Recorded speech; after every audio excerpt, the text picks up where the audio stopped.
Hey, peace world. Thanks for pressing play on another Pay Me No Mind sports and entertainment video. I'm not gonna be on here long. I just checked getting into some bite down boxing talk.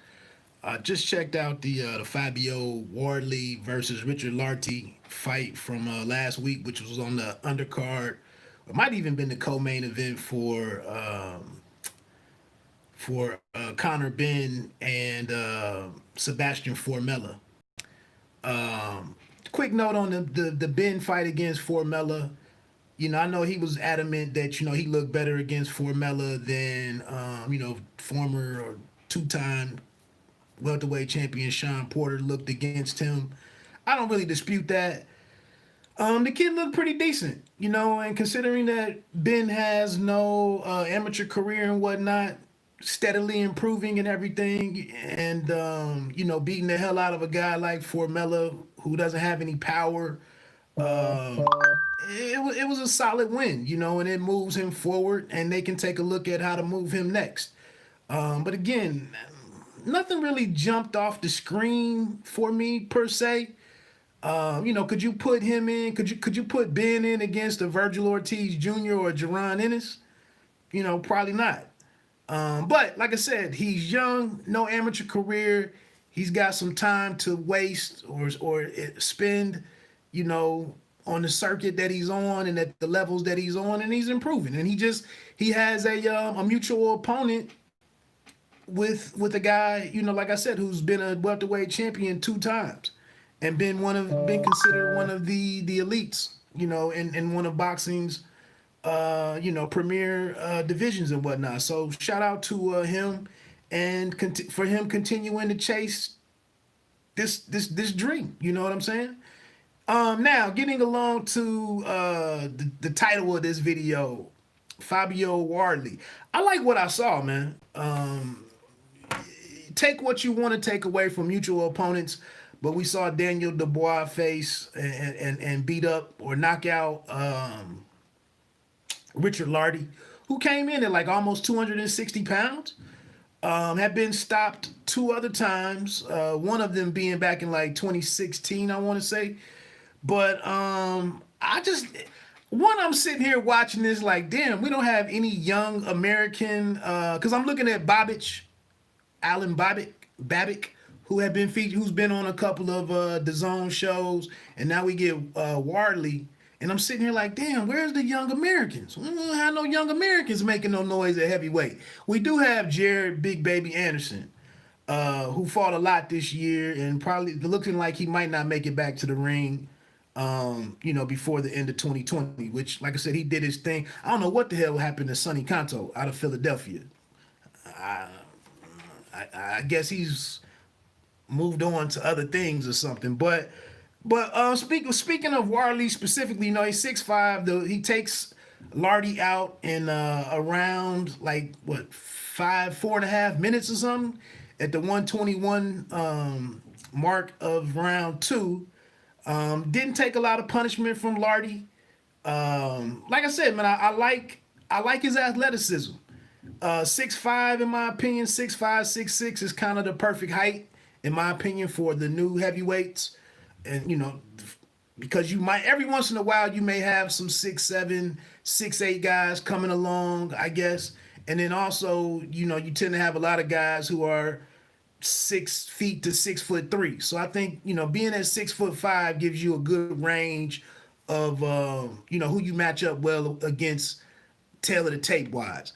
But skill wise, man, comparing what Wardley did against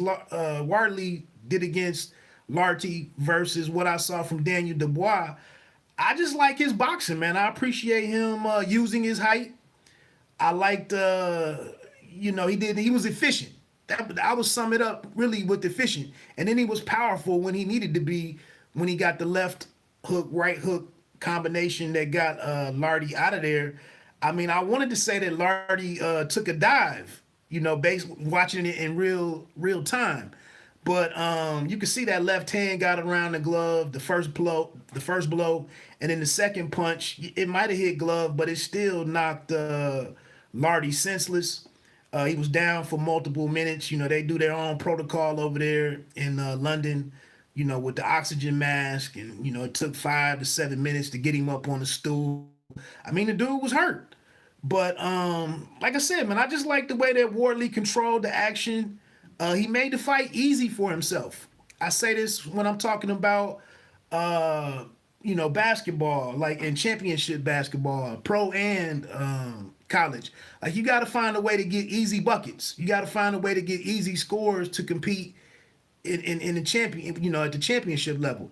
And same thing here, as you're getting better in boxing and as you're moving farther up the ranks, you need to figure a way to make these fights easier. You can't absorb all this punishment, in your first 15, 17 fights. You just can't go in there and get your head beat in and then get against the elite guys and have that wear and tear on you. So for him to work his jab, staying outside, fighting from distance, and then swiftly moving in and out when he went to get his explosive combination off, I was impressed. Conversely, if we looked at how at how Dubois, who we'll see in 48 hours, but how Dubois went in there. His head is on the line. He's constantly on the line. He's squared up. He wants to be closer to explode or to erupt with his combinations and whatnot. He lunges sometimes, gets out over that front foot or at least over his front knee and makes himself susceptible or open to being countered. Or there's a couple of times I've seen Dubois, go to throw the big right hand, loading up on it, leading with his chin and leaving himself open to be caught. And he takes that risk. A lot of these heavyweights, especially in the heavyweight division, a lot of guys are willing to take one to land one. And I don't think that I'm not a big fan of that technique or that type of tactic. But a lot of these guys are like that. Dillian White, in my opinion, is a guy who isn't always that defensively responsible. But like I said, from Wardley, man, I liked how he was able to approach this fight, neutralize a guy who was supposed to be a good test for him. He gets the desired outcome with the knockout. And I mean, it's a knockout. We're not talking about the referee, stepping in or, a guy being worn down or, being fatigued partially like we saw last week. Speaking of Alan Babic, the Savage, against Tom Little. It wasn't really Tom Little got caught with a bunch of flush shots. He got caught with, he was just tired as hell. And then he caught some bigger shots late.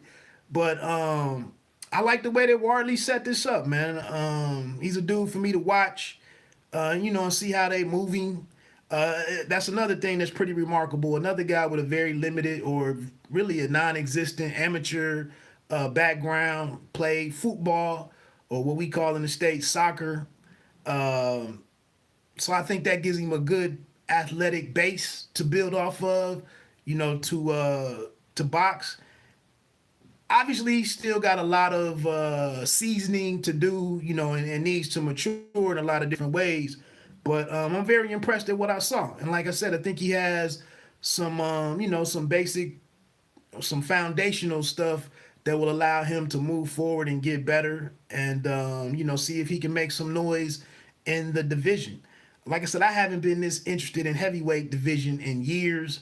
And now, it might be a dozen guys that I'm watching at heavyweight and kind of keeping an eye on. So I think that's fantastic for the division. A lot of casuals, and even some, more hardcore boxing fans. A lot of people judge the healthiness of the sport on what's going on in the heavyweight division. So with it being, like I said, it's a dozen plus bodies now walking around who in the next year or two can all make a little bit of noise, or have to, right now they have to engage in some interesting fights and some entertaining fights because we know the heavyweight championship picture is all locked up with 2, maybe 3 individuals, depending on how Deontay Wilder fits in right there.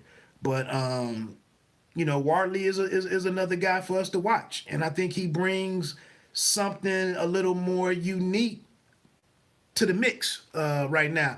I like what I'm seeing from Philippe Hergovich as just another name that's out there. But Hergovich is still, he's not a big jabber. Um, he's more of an aggressive guy, looking to do damage with a lot of his punches. But we have, he can fight. I'll take nothing away from him, but he's still a guy who